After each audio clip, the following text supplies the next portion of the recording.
Faktanya, terdapat banyak warga Suriname yang berdarah Jawa dan senantiasa menjaga tradisi dan adat istiadat Jawa meski tinggal di negara bagian Amerika Selatan.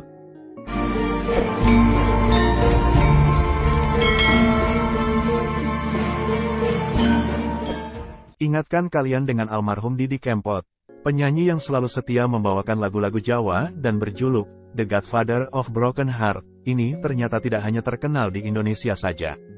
Bahkan, beliau semasa hidup rutin melakukan konser di negara Suriname dengan membawakan lagu-lagu khas dari Jawa. Faktanya, terdapat banyak warga Suriname yang berdarah Jawa dan senantiasa menjaga tradisi dan adat istiadat Jawa meski tinggal di negara bagian Amerika Selatan. Sejarah kenapa banyak orang Jawa tinggal di Suriname berawal pada periode tahun 1890 sampai 1939, ketika sekitar 33.000 orang Jawa bermigrasi ke Suriname. Migrasi saat itu terjadi setelah penghapusan perbudakan di negara Amerika Selatan tersebut. Belanda membawa orang-orang Jawa ke Suriname sebagai buruh kontrak. Kebanyakan mereka berasal dari daerah Jawa Tengah dan daerah dekat Batavia yang saat ini menjadi Jakarta, Surabaya, dan Semarang. Terdapat organisasi budaya Jawa terbesar di Suriname bernama Vereniging Herdenking Javans Immigrati, yang disingkat VHIJ, didirikan pada tahun 1985 yang kesemua anggotanya keturunan imigran dari Jawa. Hanya 20–25% imigran yang pulang ke kampung halamannya sebelum Perang Dunia II, dan sebagian besar imigran lainnya memilih menetap secara permanen di Suriname.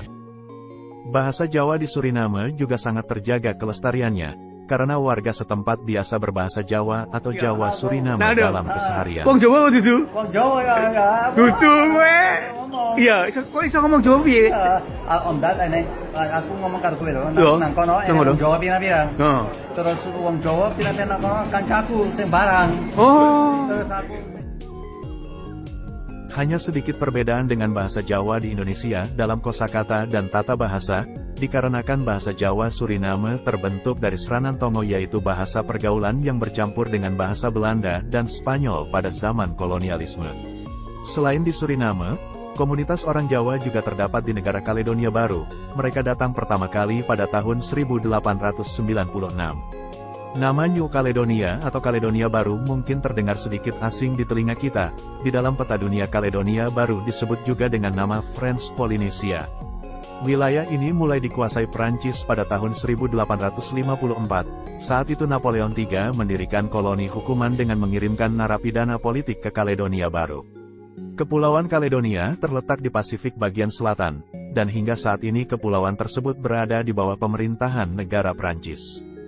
Negara ini sangat unik, karena menjadi kampung orang Jawa di luar negeri setelah Suriname, Amerika Selatan.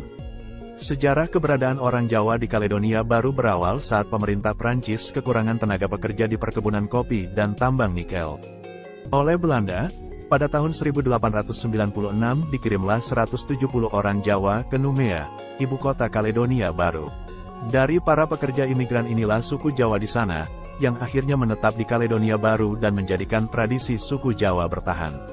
Maka tidak heran jika banyak dijumpai menu makanan yang tak asing dengan lidah orang Jawa, seperti getuk telo, pecel, saoto atau soto, lumpia, onde-onde, cenil, peyek, dan sebagainya. Sampai jumpa pada video berikutnya, jangan segan untuk menulis komentar di bawah, agar kita sama-sama belajar tentang sejarah budaya dan kultur Nusantara tercinta ini. Wong Jowo ojo lali karo Jowone, salam santun.